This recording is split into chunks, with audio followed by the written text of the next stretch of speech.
যে প্রশ্ন প্রথমে করব, ৮ই আগস্ট নতুন বাংলাদেশ যে দিবস পালন করার একটা কথা ছিল, যেটা আপনারা তীব্র প্রতিবাদ করেছেন এবং আপনাদের প্রতিবাদের মুখে সরকার সেখান থেকে সরে এসছে, এই দিবসটা পালন হচ্ছে না। ঠিক আছে, আপনারা যে দাবিগুলো করেন বেশিরভাগ দাবি এসে সরকার মেনে নেয়।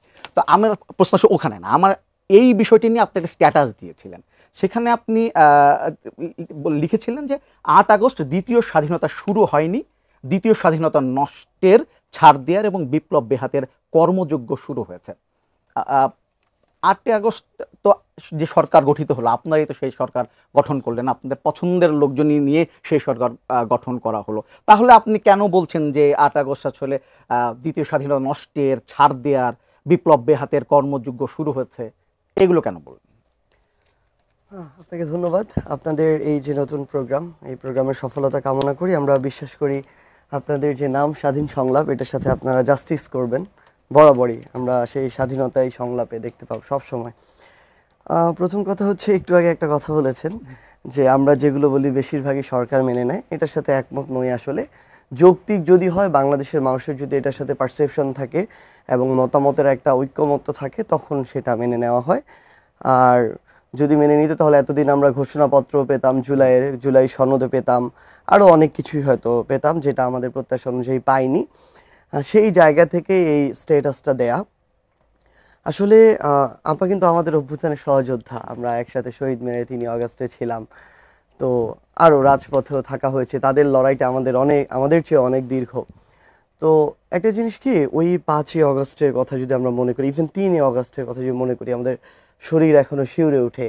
সেই সূর্যাস্তের বিকাল, শহীদ মিনারে হাজার হাজার মানুষ, পুরো ঢাকায় লক্ষ মানুষ রাজপথে নেমেছে।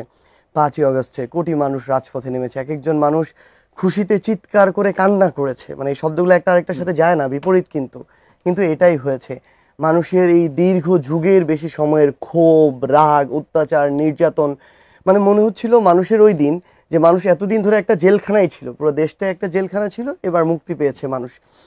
মানুষের স্বপ্ন আকাঙ্ক্ষা, মানে যতটুকু হতে পারে একটা দেশকে নিয়ে, তার সর্বোচ্চ পর্যায়ে ছিল সেদিন। আমি মনে করি না যে 1 বছরেই সেই সকল প্রত্যাশা বা স্বপ্নগুলো পূরণ হবে, কিন্তু 1 বছরে যে একটা নির্দিষ্ট লিমিট পর্যন্ত অন্তত পূরণ হওয়ার কথা ছিল এই অন্তর্বর্তীকালীন সরকারের মাধ্যমে এবং বাকি সকলের সহযোগিতায়, সেটা হয়নি। মানে একটা স্ট্যান্ডার্ড পর্যন্ত হয়নি, বলা যায় যে জাস্ট ছোট্ট করে শুরু হয়েছে আর কি, এবং সেখানেও অনেক বাধা। এবং এখানে আমি অবশ্যই, এখানে যেমন আমাদের সীমাবদ্ধতা আছে, রাজনৈতিক দলগুলোর দায় আছে, জনগণের দায় আছে, কিন্তু এই অন্তর্বর্তীকালীন সরকারকে আমি একটা বড় দায় দিব।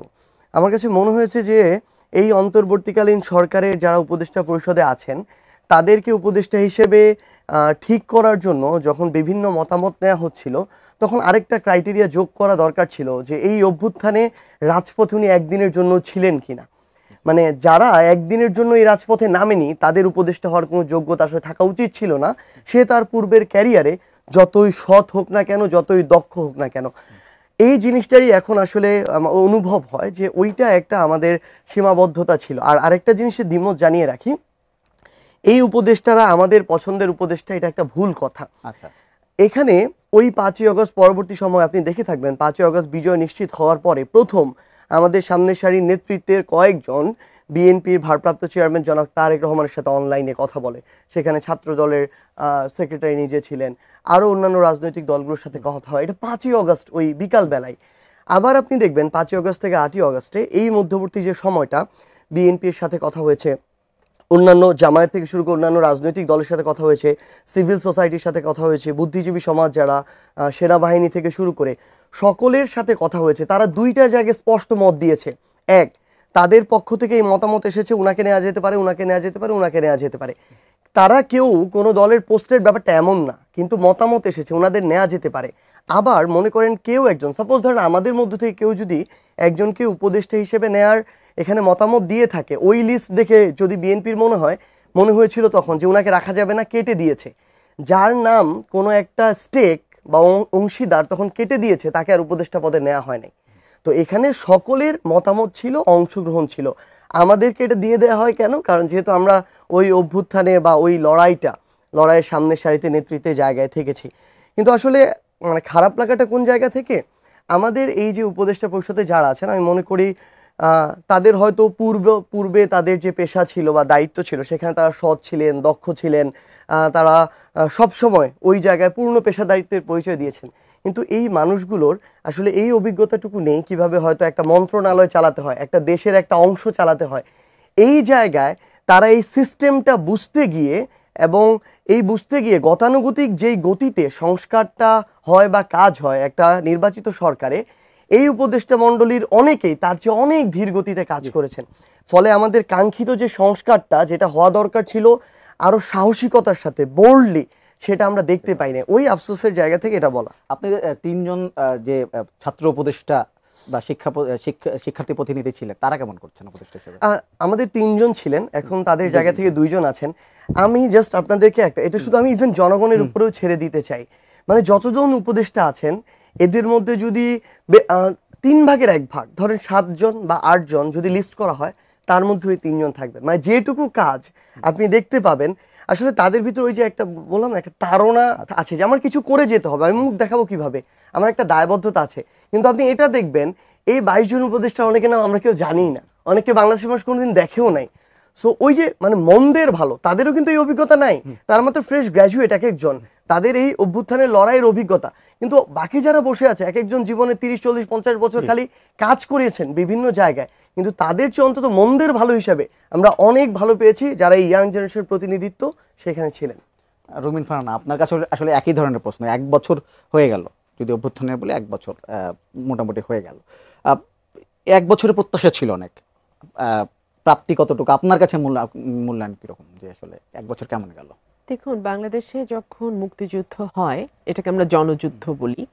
এই জনযুদ্ধে যারা অংশ নিয়েছেন সরাসরি, যারা প্রত্যক্ষভাবে অংশ নিয়েছেন, রণাঙ্গনে যুদ্ধ করেছেন, আবার যারা পরোক্ষভাবে অংশ নিয়েছেন, সমর্থন করেছেন, মুক্তিযোদ্ধাদের নানাভাবে সহায়তা করেছেন, তারা সকলেই মুক্তিযোদ্ধাদের এক একজনের স্বপ্ন কিন্তু এক একটা রকম ছিল।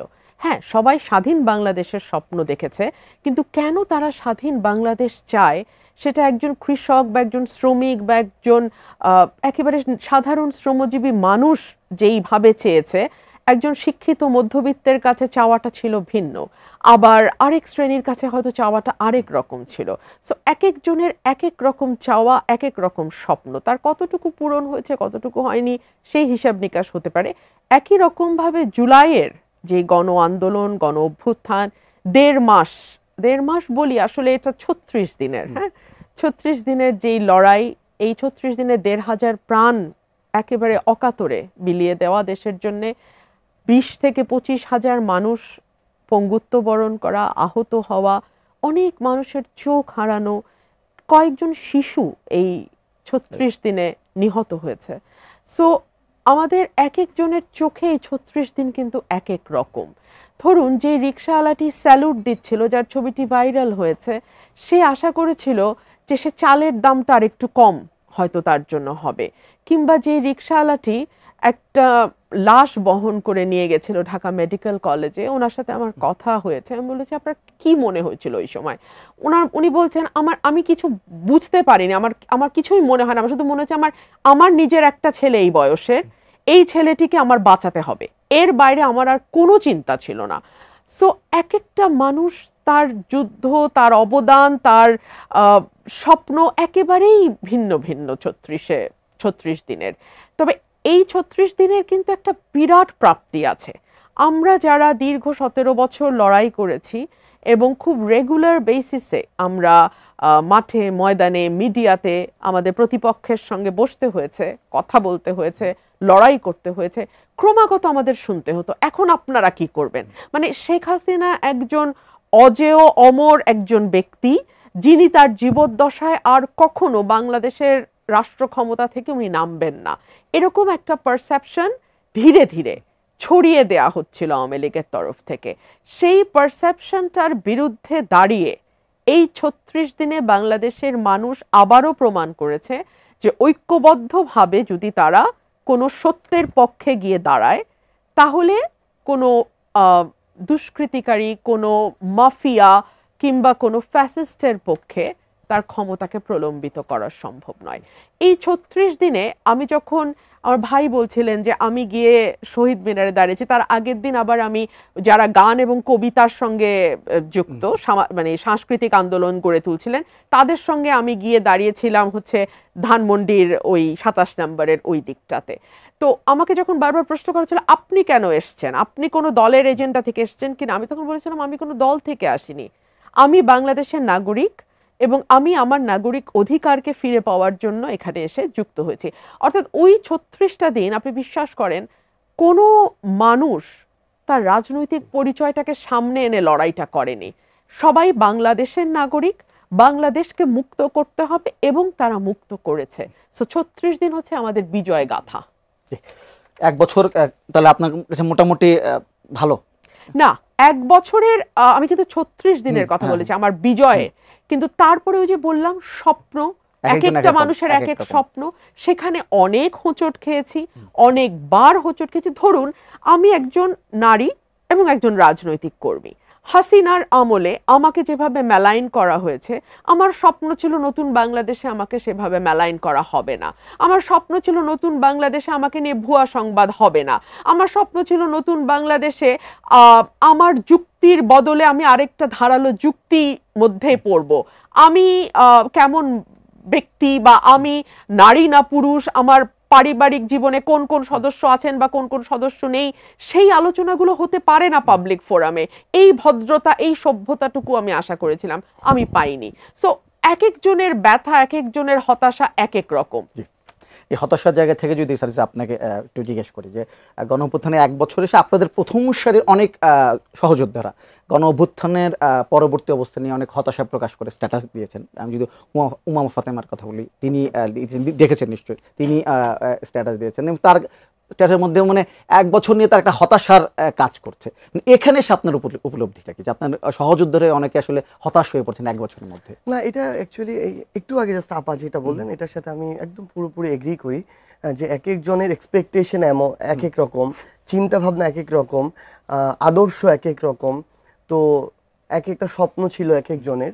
তো খুব স্বাভাবিকভাবেই মানুষের দেখার দৃষ্টিভঙ্গি এবং প্রাপ্তির সাথে প্রত্যাশার যে পার্থক্য, এই জায়গায় অনেকের অনেক রকম হতাশা আসতে পারে। যেমন ধরুন উমামা ফাতেমা যে কথাগুলো বলেছে, তার যে সব কথা কেউ একজন ফেলে দিবে এটারও সুযোগ নেই, আবার যে তার সব কথা গ্রহণ করতে হবে এটারও সুযোগ নেই। কারণ ওই কথাগুলোই তারই ফোরামের আরেকজন যখন আরেক পার্সপেক্টিভ থেকে গতকালকে বলেছে, মনে হচ্ছে না এগুলো তো এক সাইড থেকে সত্য। সো আসলে এটা বোথ সাইডের একটা বিষয় আছে আসলে। কিন্তু মানে সামগ্রিকভাবে যে জিনিসটা মনে হয়েছে এই 10-11 মাসে শেখ হাসিনা না আসলে বাংলাদেশের বিশাল বড় একটা ক্ষতি করেছে। এই ক্ষতিটা শুধুমাত্র আওয়ামী লীগ ক্ষমতায় থাকার না থাকার ইকুয়েশনের মধ্যে সীমাবদ্ধ না। এই 16-17 বছরে এমন একটা মনস্তত্ত্ব, দূষিত মনস্তত্ত্ব, কারাপ্টেড মনস্তত্ত্ব মানুষের ভিতরে ঢুকিয়ে দিয়েছে, এমন একটা কালচারের ভিতর দিয়ে এই মানুষদেরকে যুগের অধিক সময় পার করেছে। মানুষ এখনো ওই কালচার থেকে বের হতে পারছে না। মানুষ এখনো মনে করে একটা চাকরিতে একটা যদি নিয়োগ প্রকাশ হয়, আগে মানে পরীক্ষার প্রস্তুতির আগে কোথায় কোথায় গিয়ে সুপারিশ করা যায়, কোন আপার কাছে গেলে, কোন ভাইয়ের কাছে গেলে, কোন সমন্বয়কের কাছে গেলে, মানুষ এখনো এই দিকে দৌড়ায়। আবার আপনি দেখবেন আপা বা আমাদের প্রত্যেকদিন অন্তত এরকম 100টা সুপারিশের ফেস করতে হয়, যেগুলো হচ্ছে কাউকে একটা ভালো জায়গায় ব্যক্তিগতভাবে ট্রান্সফার করতে হবে, কাউকে পদোন্নতির জন্য বলতে হবে, তার অফিস যেন এই গ্রামে না হয় এই শহরে হয় এটার জন্য বলতে হবে। এবং ওই যে মানুষের আগেকার যে তোষামোদের যে কালচারটা, সেটা একদম ব্যক্তি পর্যায় থেকে আমলাতন্ত্রে, রাজনৈতিকভাবে প্রত্যেকটা জায়গায় এই কালচারগুলো এখন এস্টাবলিশড। আমাদের এখন, আমরা যারা চাই এটা পরিবর্তন হোক, আমাদের এটার সাথে ফাইট করতে হচ্ছে। এবং আমরা যারা ফাইট করছি না, এই মানুষটার সংখ্যা খুব কম আসলে। মানে আমার যদি প্রত্যেক দিনের অর্ধেক সময় এসব অযৌক্তিক অপ্রত্যাশিত সুপারিশ শুনতে চলে যায়, যেগুলো আসলে আমরা প্রত্যাশা করি না নতুন বাংলাদেশে, তাহলে আমার সময়ের প্রোডাক্টিভিটি নষ্ট হয়ে যায়। আমাদের এই যে একটা বেড়াজাল, শেকড়গুলো ছড়িয়ে পড়েছে এই কালচারগুলোর, এগুলোর সাথে ফাইট করতে হয়। ওই যে একটা কথা আমরা বারবার বলি, একজন ব্যক্তি বা কয়েকশো জন ব্যক্তি চলে গিয়েছে, কিন্তু হাজার হাজার কিংবা লক্ষ ওইগুলোর অনুসারী যারা ছিল তারা এখনো থেকে গিয়েছে। এবং তারা এই জিনিসগুলো যেই ভাষায়, যেই টোনে, যেই জেস্চার শো করে তাদের সাথে কথা বলতো, একদম বোঝার উপায় নেই, সেম ভাষায় তারা এখন আমাদের সাথে কথা বলার চেষ্টা করে। সো এই জন্য আমার মনে হয় যে আমাদের এই লড়াইটা অব্যাহত রাখাটা সবচেয়ে বড় চ্যালেঞ্জ। এবং এটা যদি আমরা রাখতে পারি, আমি একটা কথা বলেছি যে পরিবর্তনের শুরু হয়েছে, হয়তো যেটা 10% হওয়ার কথা ছিল এটা হয়তো 2% হয়েছে, কিন্তু এই ধারাটা বজায় রাখাটা খুবই গুরুত্বপূর্ণ। আর যে মানুষগুলো লড়াই করছে, অ্যাকচুয়ালি আপনি সোশ্যাল মিডিয়ায় বা আপনার চোখের সামনে যেই ন্যারেটিভ দেখেন সেটা সবসময় সত্য না। সত্যটা হচ্ছে এমন কিছু মানুষ হয়তো লড়াই করছে যেই মানুষগুলো সম্পর্কে আপনারা আরো নেতিবাচক ধারণা পোষণ করেন, ওই মানুষগুলোকে প্রশ্নবিদ্ধ করেন। কারণ এই লড়াই করা মানুষগুলো তুলনামূলক সৎ হয় এবং তাদের কাছে ওই অসৎ কালো কোটি কোটি টাকা নেই যেগুলো দিয়ে তারা বিভিন্ন মিডিয়া চালাবে, ন্যারেটিভ হাউস চালাবে, সোশ্যাল মিডিয়ার পেজ চালাবে, যেগুলো দিয়ে তারা প্রোপাগান্ডা ছড়াবে। সো লড়াইটা আসলে ওই সৎ মানুষদের আসলেই কষ্ট হয়ে যাচ্ছে। এবং আরেকটা জিনিস যেটা হয়, মানে এই যে সামগ্রিক পরিস্থিতিতে, এই যে পুরনো যে স্ট্যাবলিশমেন্টটা, এই স্ট্যাবলিশমেন্ট কিন্তু মিডিয়াতে আছে, পলিটিক্সে আছে, আমলাতন্ত্রে আছে, বিজনেসে আছে, সব জায়গায় আছে। তারা নতুন করে যারা এটা পরিবর্তনের কথা বলে না, তাদেরকে সামনে আসতে দিতে চায় না। কারণ তারা যদি দাঁড়িয়ে যায় তাহলে ওই পুরাতন স্ট্যাবলিশমেন্টটা আর থাকবে না। সো ওইখানে আমাদের একটু চ্যালেঞ্জ। এবং তারপর আমরা আশা করি এই ইয়াং জেনারেশনের কাছে এখন যে কোনো কিছু করে পার পেয়ে যাওয়া এত সহজ না। ওই জায়গায় আমাদের আশাটা। ওই জায়গায় সেটা আমি একটু রাজনীতিতে আসে। রুমিন ফারহানা, এই জুলাই মাসের মধ্যেই ঐকমত্য কমিশন জুলাই চার্টারটা প্রকাশ করতে চায় তারা বলেছে, কিন্তু এখন তারা বলছে যে রাজনৈতিক দলগুলো ঐকমত্যে পৌঁছাচ্ছে না এবং তারা আসলে ঠিক সময় এটা প্রকাশ করতে পারবে কিনা এটা নিয়ে তারা সন্দিহান। এবং আমরা তো দেখতে পাচ্ছি যে আসলে এই যে ঐকমত্যে পৌঁছাচ্ছে না দলগুলো, সেখানে বিএনপি একটা বড় রোল প্লে করছে, যেখানেই প্রায় সব দল ঐকমত্য হচ্ছে, বিএনপি যে সেখানেই ভেটো দিচ্ছে। বড় বড় এই ইস্যুগুলোতে যে প্রথমে প্রধানমন্ত্রীর মেয়াদ 10 বছর হবে কিনা রাজি হলো, তারপর এনসিসি নিয়ে আবার তাদের আপত্তি আছে, মানে বিএনপি বিভিন্ন জায়গায় ভেটো দিয়ে এই ঐকমত্যটা পিছিয়ে দিচ্ছে কিনা। দেখুন, যেই দলটি গত 45 বছর ধরে বাংলাদেশের রাজনীতিতে সক্রিয়, 45-এর বেশি, প্রায় 50 বছর বাংলাদেশের রাজনীতিতে সক্রিয়, যেই দলটি অতীতেও ক্ষমতায় ছিল, আবার মোটামুটি একটা ফেয়ার নির্বাচন যদি হয় সেই দলটি ব্রুট মেজরিটি নিয়ে পাওয়ারে যাবে।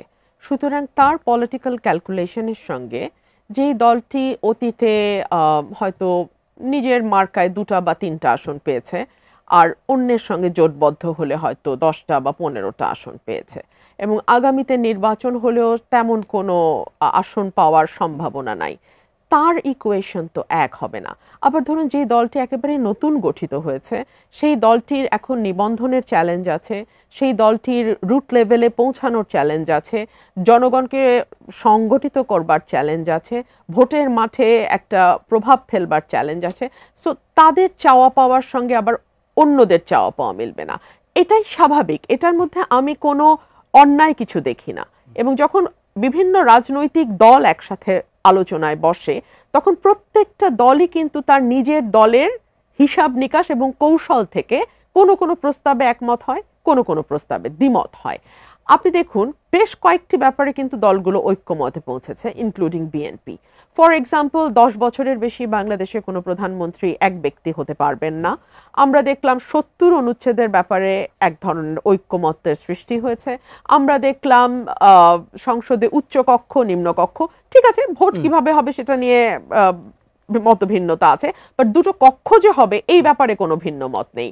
সংসদীয় যে কমিটিগুলো আছে, সেই কমিটিগুলোর প্রধান হবে বিরোধী দল থেকে, সেখানেও আমরা মোটামুটি ঐক্যমত পৌঁছতে দেখলাম। আমরা দেখলাম ডেপুটি স্পিকারের পদও সম্ভবত বিরোধী দল থেকেই নেওয়ার ব্যাপারেও কোনো রকম আপত্তি হয়নি কোনো দল থেকে। সুতরাং এই জায়গাগুলো কিন্তু অনেক বড় জায়গা। আমরা কেন আমাদের ব্লেসিংগুলোর দিকে ফোকাস করছি না? যেই জায়গাগুলোতে আমরা ঐক্যমত হয়েছি সেগুলোকে আমরা জুলাই চার্টারে রেখে, বাকিগুলো তো প্রত্যেকটা দলই তার তার প্রতিশ্রুতি দিবে যে আমি ক্ষমতায় আসলে, ঠিক আছে, কেউ যদি মনে করে যে পিআর পদ্ধতিতে বাংলাদেশে সবচেয়ে ভালো রিপ্রেজেন্টেশন এনশিওর করা যায়, সে তার নির্বাচনী প্রচারণায় বলবে আমি যদি আগামীতে ক্ষমতায় যাই, তোমরা আমাকে ভোট দাও, আমি পিআর পদ্ধতি করব। দেখুন মজাটা কি আমি আপনাকে বলি, 100টা নারী আসন করবার একটি প্রস্তাব, এটাও কিন্তু সবাই একমত হয়েছে। সেই 100টা নারী আসনে সরাসরি নির্বাচন হবে কি হবে না সেটা নিয়ে ভিন্ন মত আছে। যেই দলগুলো নিম্নকক্ষে, মানে ইসলামী আন্দোলনের কথা আমি বলছি, নিম্নকক্ষে পিআর চাইছে, তারা কিন্তু বলছেন যে না, নারীদের ভোট সরাসরি নির্বাচনে হোক, কিন্তু তারা আস্থা রাখছে যে পিআর পদ্ধতিতে নিম্নকক্ষের নির্বাচন হবে এবং দলীয় প্রধান নির্ধারণ করবেন যে সেই ৩০০ আসনে বা সেই যতগুলো আসন পায় আনুপাতিকভাবে সেই কয়টাতে কারা যাবে। আমি একটা কনস্টিটিউয়েন্সিতে কাজ করছি, আমি কাজ করছি ব্রাহ্মণবাড়িয়া ২-তে। আমাকে যদি এখন গাইবান্ধার এমপি হিসেবে দিয়ে দেয় বা খুলনার এমপি হিসেবে আমার দল আমাকে দেয়, আমি আমি কিভাবে কাজ করব? এক, অথবা ধরুন পিআর পদ্ধতিতে আসলে কারো কোনো কনস্টিটিউয়েন্সি থাকবে না, তাহলে স্থানীয় সরকারের যে কাজগুলো, আমি জানি এটা স্থানীয় সরকারের কাজ, স্থানীয় প্রশাসনেরই করার কথা, কিন্তু বাংলাদেশের কালচার তো সেরকম না। একটা ব্রিজ ভাঙলে, একটা রাস্তা তৈরি করতে হলে ওরা কিন্তু এমপির কাছেই আসে। সো আমি আসলে বা আমরা আসলে বা সার্জিস নির্বাচিত হলে সার্জিস আসলে কোন আসন থেকে কাজ করবে? আমাদের ঢাকা কেন্দ্রিক রাজনীতি চিন্তা করলে তো হবে না। আমাদের প্রত্যন্ত এলাকাগুলোতে তারা জানে এমপি সাহেব হলো সমস্যা বলার জায়গা। সো সেই জায়গা থেকে আপনি এমপিদেরকে সরিয়ে আনলেন এবং দলীয় প্রধান যাদেরকে মনে করেন যে তিনি তার অনুপাতে যে কয়টা আসন পান সেই অনুযায়ী তিনি তাদেরকে দেবেন, তাহলে তো সেটা ওই এক ব্যক্তির ইচ্ছা অনুযায়ী এমপিরা নির্বাচিত হলো, ডিফারেন্স তো হলো না কোনো। আচ্ছা সারজিদ আলম, আপনার কাছে যদি এই জুলাই সনদ নিয়ে কথা বলি, আপনারা বলছেন যে জুলাই সনদ ঘোষণা করে দিতে সরকার ব্যর্থতার পরিচয় দিয়েছে, এর জন্য আপনারা সম্ভবত ৩ আগস্ট এনসিপি জুলাই সনদ দিব না আমরা, সেদিন জুলাই ঘোষণাপত্র ঘোষণাপত্র আপনারা ঘোষণাপত্র ৩ আগস্ট ঘোষণাপত্র দিবেন সম্ভবত শহীদ মিনারে। এটি নিয়ে কিন্তু এরই মধ্যে আমরা সামাজিক যোগাযোগ মাধ্যমে নানা ধরনের বিতর্ক দেখছি। অনেকে বলছেন যে আসলে এনসিপি এখন এই ঘোষণাপত্র দিতে পারে কিনা। তারা একটা এখন তো তারা তো একটা পার্টি গঠন করেছে, তারা রাজনৈতিক দল, তারা আসলে এই ঘোষণা দিতে পারে কিনা এবং তারাই কি আসলে এই জুলাই আগস্টকে কুক্ষিগত করার চেষ্টা করছে কিনা এই ঘোষণাপত্র দিয়ে? দেখুন, এনসিপি তো চায়নি যে এনসিপিকে কেন ঘোষণা দিতে হবে। মানে একটা অগস্টে একটা অভ্যুত্থান হয়েছে, আবার অগস্ট চলে আসছে, 1 বছর হয়ে যাচ্ছে, এখনো কেন এই অন্তর্বর্তীকালীন সরকার সকল রাজনৈতিক দলের সাথে কথা বলে একটা জুলাই সনদ বা একটা জুলাই ঘোষণাপত্র আমাদের সামনে নিয়ে আসতে পারলো না? আমরা তো এটা দিতে চেয়েছিলাম ডিসেম্বর 31 তারিখে। তখন যখন সরকারের পক্ষ থেকে যোগাযোগ করে অন্যান্য রাজনৈতিক দলের সাথে কথা বলে অল্প একটা সময়, 1 মাসের মতো একটা সময় নিয়ে তারা চাইলো যে তারা এই ঘোষণাপত্র দিবে, তখন তো আমরা আমাদের জায়গা থেকে আমাদের কর্মসূচি আগের দিন প্রত্যাহার করে নিয়েছিলাম। তো এরপরে আমরা 15 দিন কেন, 1 মাস কেন, কয়েক মাস সময় চলে গিয়েছে, আবার নতুন করে জুলাই ফিরে এসেছে, এখন পর্যন্ত আমরা কোনো এখানে অগ্রগতি দেখতে পাইনি। আবার আপনি দেখবেন যখন আমরা আওয়ামী লীগ নিষিদ্ধের এই আন্দোলনটা করলাম, এই সময়ে একই সাথে আমাদের ওই দাবিটা কিন্তু তখন ছিল যে আমাদের এই জুলাই ঘোষণাপত্রটা সেদিন আসতে হবে। সেদিন আসেনি, 30 কর্মদিবস সময় নিয়েছে, সেই সময় পার হয়ে গেছে। অর্থাৎ আমরা কিন্তু সরকারের দিকেই তাকিয়েছিলাম, আমরা চাচ্ছিলাম তারা অন্যান্য রাজনৈতিক দলের সাথে ঐক্যমত্য করে পুরো দেশের সামনে একটা জুলাই ঘোষণাপত্র নিয়ে আসুক, জুলাই সনদ নিয়ে আসুক। দ্বিতীয়বারও সরকার তার কমিটমেন্ট রাখতে ব্যর্থ হয়েছে। এবং গুরুত্বপূর্ণ বিষয় হচ্ছে সরকার কেন বারবার ব্যর্থ হচ্ছে এই কারণটাও সরকার কিন্তু আমাদের সাথে তুলে ধরেনি আমাদের সামনে। যদি ধরতো, আমরা আমাদের জায়গা থেকে হয়তো চেষ্টা করতাম যে এই সমস্যাগুলো কিভাবে সমাধান করা যায়। কিন্তু দেখুন, আমাদেরকে একটু আগে আপনি এই কথা বলেছেন, আমাদেরকে শুধুমাত্র একটা রাজনৈতিক দলের অংশ হিসেবে দেখা হয় না, আমাদেরকে দেখা হয় আমরা এই অভ্যুত্থানের সমন্বয়ক হিসেবে লড়াইয়ের সামনের সারিতে থেকে নেতৃত্ব দিয়েছি। সো আজকে না হোক, আজকে থেকে যত বছর পরেই হোক, যদি এই ঘোষণাপত্র না হয়, সনদ না হয়, তাহলে সবার আগে ওই দায়টা আবার আমাদের উপরে চাপিয়ে দেওয়া হবে। সো আমাদের জায়গা থেকে অন্তত এই দায়টুকু রয়েছে যে এই অন্তর্বর্তীকালীন সরকার যদি রাজনৈতিক দলগুলোর সাথে কথা বলে এই একটি ঘোষণাপত্র সামনে না নিয়ে আসতে পারে, আমরা আমাদের দায়বদ্ধতার জায়গা থেকে এই 5ই আগস্ট হওয়ার আগে আমরা আমাদের জুলাই ঘোষণাপত্র পুরো বাংলাদেশের মানুষের সামনে দিয়ে দিব। ইভেন আমি আপনাকে আরেকটা জিনিস স্পষ্ট করে বলি, যদি আমরা 3 আগস্ট দিতে চেয়েছি, তার আগে সরকার রাজনৈতিক দলগুলোর সাথে কথা বলে এটি দিতে পারে, আমাদের আপত্তি থাকবে না, আমরা দ্বিতীয়বার দিতে চাইবো না। কারণ আমরা চাই যে অভ্যুত্থান পরবর্তী বাংলাদেশে এই ফ্যাসিস্ট বিরোধী যারা শক্তি ছিল তাদের এই ঐক্যবদ্ধ একটা লড়াই সবসময় জারি থাকুক এবং এটার প্রতিফলন এই ঘোষণাপত্র এবং সনদেও ঘটুক। কিন্তু এটা গেল, আপা যে জায়গাগুলোতে কথা বললেন ওই জায়গাগুলোতে যদি একটু আসি, এটা সত্যি যে বিএনপি এই মুহূর্তে বাংলাদেশের সবচেয়ে বড় রাজনৈতিক দল। তাদের আপনি যদি দেখেন যে মাঠ পর্যায়ে সাংগঠনিক যে শক্তিটা, সেটা তুলনামূলক অন্য রাজনৈতিক দলগুলোর চেয়ে বেশি। কিন্তু এটাও সত্যি যে স্থানীয় পর্যায়ে, আমি এটা বলবো না যে বিএনপির সেন্ট্রাল কমান্ড এটা বা বিএনপির সকল সেন্ট্রাল লিডারের এগেনস্ট এই অভিযোগ, নো, কিন্তু স্থানীয় পর্যায়ে বিএনপির অসংখ্য নেতাকর্মীর বিরুদ্ধে মানুষের ক্ষোভটাও অনেক বেশি। কারণ স্থানীয় পর্যায়ে তারা দলীয় কোনো নির্দেশনার তোয়াক্কা বিন্দু মাত্র না করে তারা তাদের জায়গা থেকে কিন্তু, আমি আমার উপজেলায় দেখছি যে চাঁদাবাজিতে জড়িয়ে পড়া, ক্ষমতার অপব্যবহার করা, সিন্ডিকেট করা, অবৈধ বিভিন্নভাবে ব্যবসা বাণিজ্যে রাষ্ট্রকে, সরকারকে ক্ষতিগ্রস্ত করে অংশগ্রহণ করা, বিভিন্ন অপরাধী আছে যাদেরকে অর্থের বিনিময়ে তাদের ছাড়ার জন্য সুপারিশ করা, আবার এমন অনেক নিরপরাধ মানুষ আছে যাদেরকে চাপে রাখার জন্য মামলায় ঢুকিয়ে দেয়া, এই কাজগুলো হচ্ছে।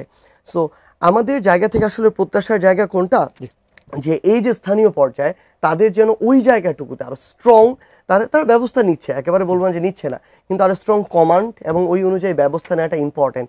আর আপনি যদি সনদের এখানে দেখেন, আমাদের ঐক্যমত্য কমিশনের যে মিটিংগুলো চলছে, হ্যাঁ কিছু কিছু ছোট ছোট বিষয়ে ঐক্যমত্য হয়েছে, যেই বিষয়গুলোর ঐক্যমত্য হওয়া আসলে খুব বেশি একটা রাষ্ট্রের সংস্কারে প্রভাব ফেলবে না। কিন্তু আমরা যে বড় যে বিষয়গুলো দেখছি, ধরেন এনসিসি, গণপরিষদ, আমাদের উচ্চ কক্ষে যে পিআর, তারপর যদি দেখেন যে নারী আসনে নির্বাচনের যে পদ্ধতিটা, কিংবা আমাদের তত্ত্বাবধায়ক সরকার সংশ্লিষ্ট যে বিষয়গুলো, এইগুলো তো আমরা তাদেরকে দেখছি যে তারা মুখোমুখি দুটো গুরুত্বপূর্ণ বিষয়কে দাঁড় করিয়ে দিচ্ছে। ধরেন 10 বছরে তারা প্রধানমন্ত্রীর মেয়াদ মেনে নিয়েছে, খুবই ভালো কথা, আমরা তো ধন্যবাদ জানাতে চাই। কিন্তু যখন পরক্ষণে দেখি শর্ত জুড়ে দেওয়া হয়েছে এনসিসি, যেটা সবচেয়ে গুরুত্বপূর্ণ হতে পারে এই সংস্কারের ক্ষেত্রে, তখন আমরা আমাদের জায়গা থেকে ব্যথিত হই। এটা সত্যি, জাস্ট এক মিনিট, এটা সত্যি যে বিএনপি একসময় বিশাল বড় একটা সংখ্যাগরিষ্ঠ আসন নিয়ে সংসদে এসেছে, কিন্তু আপনি যদি দেখেন সেটা কিন্তু আজকে থেকে 25 বছর আগের কথা। কিন্তু আপনি দেখেন 2009 সালেও কিন্তু আমরা বিশাল একটা আনএক্সপেক্টেড ফলাফল দেখেছি, বিএনপির বিপক্ষে গিয়েছে। তো এই 16-17 বছরে মানুষের চিন্তা ভাবনা, মেন্টালিটি অনেক চেঞ্জ হয়ে গিয়েছে। এই মুহূর্তে ইলেকশন হলে বিএনপি জিতবে না এরকম না, এটা আমরা কখনো বলবো না। এটা কারো বলা উচিত না যে আমি 250 সিট নিয়ে জিতবো, আবার কারো এটাও বলা উচিত না, আমার জায়গা থেকে আমার মনে হয় যে আমি জিতবো না বা সে দাঁড়াইতেই পারবে না। 16-17 বছরে মানুষের চিন্তা ভাবনা, মেন্টালিটি, ইকুয়েশন অনেক পরিবর্তন হয়েছে। আমরা এটা মনে করি না যে কারো জন্য জেতাটা খুব বেশি সহজ হয়ে যাবে। আবার আসবো আপনার কাছে, আমি একটু রুমিন ফানা আপনার কাছে আসতে চাই। এই প্রশ্নটা আমিও করতাম স্যার, যদি তুল্য ব্যাপারটা, যে বিএনপির বিরুদ্ধে তো অনেক অভিযোগ আছে বিভিন্ন জায়গায়, দখল, চাঁদাবাজি, সন্ত্রাস, এমনকি নারী নির্যাতনের অভিযোগ আমরা বিএনপি নেতাকর্মীদের বিরুদ্ধে পাচ্ছি। সেখানে এই যে পরিবর্তনের প্রত্যাশা, বিএনপি আসলে কতটুকু মানে পূরণ করতে পারবে মানুষের, বা করতে পেরেছে? গত 10 মাসে আমি যেটা লক্ষ্য করেছি যে বিএনপি কিন্তু কোনো একটি ঘটনাতেও তার দায় এড়াবার চেষ্টা করেনি। তারা ব্যবস্থা নিয়েছে এবং ব্যবস্থা নেওয়ার মধ্যে দিয়ে প্রায় 3000 কর্মীকে বহিষ্কার করা হয়েছে। তারা যে মেসেজটা দিতে চেয়েছে সেটা হচ্ছে, আওয়ামী লীগের সময় আমরা একটা ডিনায়াল সিনড্রোম দেখতাম, যে যাই হোক, ওবায়দুল কাদের সাহেব বলতেন অনুপ্রবেশকারী করেছে, আওয়ামী লীগের ছদ্মবেশে এসে বিএনপির লোকজন করেছে। এই ধরনের কোনো কথা আমরা 10 মাসে বিএনপির নেতাদের কাছ থেকে শুনি নাই। অর্থাৎ যেই জায়গাগুলোতে তাদের ব্যবস্থা নেওয়া সম্ভব তাদের পক্ষে তারা নিয়েছে। আমি যদি পাল্টা প্রশ্ন করি, এই যে প্রত্যন্ত অঞ্চলগুলোতে যে অভিযোগটি সার্জিস করলেন যে আমাদের নেতাকর্মীরা নানান রকম অপকর্মের সঙ্গে যুক্ত হচ্ছে, চাঁদাবাজির সঙ্গে যুক্ত হচ্ছে, চাঁদাবাজি তো একটা ফৌজদারি অপরাধ। তো লোকাল পুলিশ কি করছে, লোকাল প্রশাসন কি করছে, সরকার কি করছে? আমি যদি বলি যে সরকার এক ধরনের মানে পরোক্ষ প্রশ্রয় দিচ্ছে বিষয়গুলোতে, সো দ্যাট বিএনপিকে যতটা সম্ভব মেলাইন করা যায়। হ্যাঁ, বিএনপির নেতাকর্মীরা যদি সেটিকে না বুঝে কাজটি করতে থাকে, এটার ফল বিএনপিকে সার্টেনলি ভোটের মাঠে ভোগ করতে হবে। হ্যাঁ, এটা অস্বীকার করার কিছু নাই। বিএনপি নেতাকর্মীরা যদি মানুষের মন জয় করতে না পারে, যেটা তারেক রহমান সাহেব বারবার বলছেন তার স্পিচগুলোতে, যে মানুষের মন জয় করতে হবে। আপনারা মনে করবেন না যে এই নির্বাচন আওয়ামী লীগ নয় খুব সহজ নির্বাচন হয়ে যাবে। ইভেন আমার তো মনে আছে ব্রাহ্মণবাড়িয়াতে উনি যখন স্কাইপে যুক্ত হয়েছেন 5ই অগস্টের পরে, ব্রাহ্মণবাড়িয়ার একেবারে ইউনিয়ন পর্যন্ত নেতাকর্মীরা ছিল সেই মিটিংয়ে। উনি কিন্তু বলেছেন যে আগামী নির্বাচন হবে কঠিনতম নির্বাচন। সো যার যার এলাকায় আপনি কিন্তু বিএনপি, আপনি কিন্তু তারেক রহমান, সুতরাং আপনার আচরণের উপর নির্ভর করবে বিএনপির আগামীতে দেশ পরিচালনার দায়িত্বে যেতে পারবে কি পারবে না। এখন একেবারে সেন্ট্রাল থেকে টপ লিডারশিপ থেকে যা যা করা দরকার বিএনপি করেছে। তারপরে যদি নেতাকর্মীরা সেটা পুরোপুরি ফলো করতে না পারে, তাহলে তাদের বিরুদ্ধে তো আইনগত ব্যবস্থা নেওয়ার সুযোগ আছে। সরকার কেন সেটা করছে না? এক, এনসিসির বিষয়টা নিয়ে আমি একটু আলোচনা করি। এনসিসির গঠনটা যদি আপনি একটু লক্ষ্য করেন, প্রধানমন্ত্রী, বিরোধী দলের নেতা, স্পিকার, ডেপুটি স্পিকার, প্রধান বিচারপতি এবং 3 বাহিনী প্রধানকে রাখার কথা ছিল, হয়তো সেটা বাদ গেছে। এই যে একটা কমিটি গঠিত হলো, এই কমিটিটা কার কাছে জবাব দেবে? এই কমিটিটা তো জবাবদিহিতা থাকতে হবে, প্রধান বিচারপতি এটার পার্ট, কার কাছে যাবে? এবং আপনি কি মনে করেন বাংলাদেশের রাজনীতির যে বাস্তবতা, তাতে কোনো সিদ্ধান্ত সর্বসম্মতিক্রমে এই হাউস থেকে পাশ হয়ে আসতে পারবে? এটা একটা অসম্ভব কথা না? ডেফিনেটলি বাংলাদেশের রাজনৈতিক বাস্তবতা আমাকে মাথায় রাখতে হবে। বাংলাদেশের রাজনৈতিক বাস্তবতা আমাদেরকে বলে যে এখানে বিরোধিতা করাটা বিরোধী দলের এক রকমের রাজনীতির অংশ। সুতরাং কোনো ডিসিশন এইখান থেকে বের হয়ে আসতে পারবে মনে হয় না। আর উচ্চ কক্ষের ব্যাপারে আমি একটু বলি, পিআর পদ্ধতিতে কেন বিএনপি রাজি হচ্ছে না। উচ্চ কক্ষে কাদের যাওয়ার কথা? উচ্চ কক্ষে কিন্তু কোনো পলিটিক্যাল কর্মীর যাওয়ার বা নেতার যাওয়ার কথা না। উচ্চ কক্ষে যাবে সমাজের জ্ঞানী গুণী বুদ্ধিজীবী এবং সেই শ্রেণীর মানুষ যারা দেশকে কন্ট্রিবিউট করতে পারে, কিন্তু সেটা ভোটের মাধ্যমে তাদের পক্ষে আসা সম্ভব না।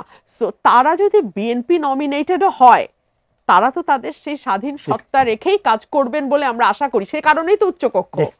স্যার আমরা একদম শেষ প্রান্তে চলে এসেছি, যদি একদম কোনো শেষ মন্তব্য থাকে। জি অবশ্যই। আবার হচ্ছে কিছু বিষয় আমি খুব আমার জায়গা থেকে জেন্টেলি এবং রেসপেক্টফুলি দ্বিমত করতে চাই। সেটা হচ্ছে, এটা সত্যি কথা, এখানে সরকার একটা দায় আছে। স্থানীয়ভাবে বিএনপি নেতাকর্মীরা এভাবে একচ্ছত্রভাবে যদি বিভিন্ন অপকর্মের সাথে জড়িয়ে পড়ে, এখানে তো সরকারও দায় আছে। তারা যদি স্ট্রংলি স্টেপ নিতে পারতো, তাহলে তো এই জায়গা অন্তত কিছুটা কমে আসতো। কিন্তু প্রশাসনে আমি একটা জিনিস আমাদের জায়গা থেকে যেটা লক্ষ্য করছি, সেটা হচ্ছে যে প্রশাসনকে খুব বেশি প্রভাবিত করার চেষ্টা করা হচ্ছে স্থানীয়ভাবে পলিটিক্যাল যে দলগুলো, কারণ তাদের সাথে না ম্যান পাওয়ার আছে, ওইটার একটা ফোর্স আছে কিন্তু। আর এই যে প্রশাসন, এই যে আমলাতন্ত্রের যারা আছে সিভিল সার্ভিসে কিংবা আইন শৃঙ্খলা রক্ষাকারী বাহিনীতে, তারা তো বিগত 16 বছর ধরে তোষামোদ করে ভালো ভালো পদে গিয়ে এসেছে, ওই অভ্যস্ততা তাদের যায়নি।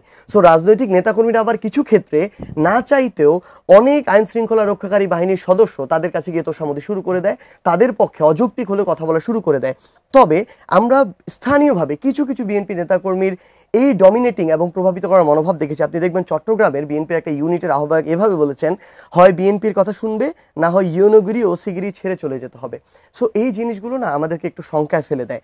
আর আপনি যদি দেখেন যে আমরা যে এনসিসিটার কথা বলছি, এনসিসিতে কিন্তু সর্বশেষ যে বিষয়টা আসলো যে আপনার সকল প্রতিষ্ঠান ঢুকানোর আপাতত প্রয়োজন নেই। আপনার যেগুলো সাংবিধানিক প্রতিষ্ঠান বা সংবিধিবদ্ধ প্রতিষ্ঠান, ধরেন গুরুত্বপূর্ণ 3টা প্রতিষ্ঠান, নির্বাচন কমিশন, দুদক, পিএসসি, যেখান থেকে সরকারি চাকরি নিয়োগ হয়, এই 3টা প্রতিষ্ঠানে আপনি যদি এরকম একটা কাউন্সিলের মাধ্যমে চেয়ারম্যান এবং ওই প্রতিষ্ঠানের সদস্যরা নিয়োগ দেন, অন্তত এই জিনিসটুকু হবে যে একটা সরকার দল একচ্ছত্রভাবে যদি নিয়োগদাতা হয়, তারা তাদের জায়গায় তাদের মন মতো দলীয় প্রাধান্যে যাকে তাকে নিয়ে এসে নিয়োগ দিতে পারবে না। অন্তত বিরোধী দলের যে 1-2 জন থাকবে, তারা একটা দ্বিমত করবে। এখন যদি এমন হয় যে বিরোধী দলের কেউ অযৌক্তিক বিষয়ে দ্বিমত করছে, ডক্টর ইউনূসের মতো করেন, ওপেন করে দেন, পুরো বাংলাদেশের মানুষের জন্য লাইভ করে দেন। বাংলাদেশের মানুষের চাপে যে কেউ যদি যে কোনো অপ্রত্যাশিত সিদ্ধান্ত নিতে চায়, সেটা থেকে সঠিক পথে আসবে। আর আরেকটা জিনিস জাস্ট বলি, সেটা হচ্ছে কি, এই যে উচ্চ কক্ষে যেটা পিআর, দেখেন এগ্রি করি যে উচ্চ কক্ষে জ্ঞানী গুণী বিজ্ঞ মানুষরা আসবে যারা নির্বাচনের মাধ্যমে আসতে পারবে না, কিন্তু সেখানে যদি পিআর হয়, আমরা তো ওই প্রত্যাশা করছি না। বাংলাদেশের কালচার একবারে ভালো হয়ে গিয়েছে যে ওই জায়গাটার বেস্ট মানুষটাকে নিয়ে আসা হবে। তখন যে জিনিসটা আসলে হবে, সেখানে হচ্ছে ওই জায়গার অনেকগুলো যে অপশন থাকবে, তার মধ্যে যে আমার দলীয় তাকে আনা হবে। তো এই ক্ষেত্রে আমরা এই জন্য চাচ্ছি যে ওইখানে আবার দলীয় কোটা, যেটা হচ্ছে আসন, নিম্নকক্ষের আসন, ওই রেশিওতে যদি হয়, তাহলে দলীয় কোটার ভিত্তিতে হচ্ছে, যেটা আলটিমেটলি কোনো লাভ নাই। এই জন্য আমরা আমাদের জায়গা থেকে চাই এটা যেন অন্তত পক্ষে পিআর দিয়ে হয়। তাহলে আরেকটা কাজ হবে, যেই মানুষরা বাংলাদেশে পিআর চাচ্ছে, এটা বাংলাদেশে কতটুকু অ্যাপ্লিকেবল বাস্তবতা আছে, ওইখান থেকে একটা প্রমাণ আসবে। একদম শেষ সময় আছে। বেশ, রুমিন ফারহান, আপনার কাছে জানতে চাইবো যে ফেব্রুয়ারিতে নির্বাচন হবার কথা, এটা মোটামুটি এক ধরনের বিএনপি প্রস্তুতি নেওয়া শুরু করেছিল, এবং এখন কি আপনারা বিশ্বাস করেন যে ফেব্রুয়ারিতে নির্বাচন হবে? আমরা এখনো আশা করতে চাই, বিশ্বাস শব্দটা অনেক ভারী। আমরা এখনো আশা করতে চাই ফেব্রুয়ারিতে নির্বাচন হবে, এবং আমরা সার্বিক পরিস্থিতি আমরা সকলেই পর্যবেক্ষণ করছি। আইন শৃঙ্খলা পরিস্থিতি পর্যবেক্ষণ করছি, আমরা অর্থনীতির অবস্থা পর্যবেক্ষণ করছি, রাজনৈতিক অবস্থা পর্যবেক্ষণ করছি। তাতে আমাদের যেটা মনে হয় যে ফেব্রুয়ারিতে নির্বাচন দেয়া ছাড়া সরকারের হাতে খুব বেশি কোনো অপশন থাকবে না। আপনি নিশ্চয়ই দেখেছেন আমাদের প্রধান উপদেষ্টা, যিনি অত্যন্ত স্বচ্ছন্দ বোধ করেন বিদেশি গণমাধ্যমগুলোকে সাক্ষাৎকার দিতে, এবং তারাও ওনার সঙ্গে খুবই কর্ডিয়াল আচরণ করেন, কিন্তু ওনার শেষ দুটো সাক্ষাৎকার বিবিসিতে একটা দেখলাম, আরেকটা হলো কালকে ইকোনমিস্টে সাক্ষাৎকার নয়, একটা প্রতিবেদন এসছে দুদিন আগে। তো সেই জায়গাগুলোতেও কিন্তু নির্বাচনের কথা এসছে, এবং আইএমএফ তার তৃতীয় এবং চতুর্থ কিস্তির লোন দিচ্ছে, ছাড়ছে, যখন লন্ডনে একটা ইলেকশনের রোড ম্যাপের মতন সময়ে টেন্টেটিভ টাইম ঘোষণা করা হয়েছে। তো সকল কিছুর বিবেচনায় কেবলমাত্র তো মাঠে বা দেশের অভ্যন্তরের প্রেশার নয়, আন্তর্জাতিক চাপও আছে নির্বাচনের জন্য। সো আমার মনে হয় না যে এটা ফেব্রুয়ারির বাইরে যেতে পারবে। আমাদের সময় শেষ, আপনাদের দুজনকে ধন্যবাদ আমাদের সময় দেওয়ার জন্য। আপনাকেও ধন্যবাদ। দর্শক, স্বাধীন সংলাপ থেকে আজ আমরা বিদায় নিচ্ছি। আগামী পর্বে নিশ্চয়ই আবার দেখা হবে। ততক্ষণ পর্যন্ত ভালো থাকবেন, সুস্থ থাকবেন। এটি নিজের সঙ্গে থাকবেন।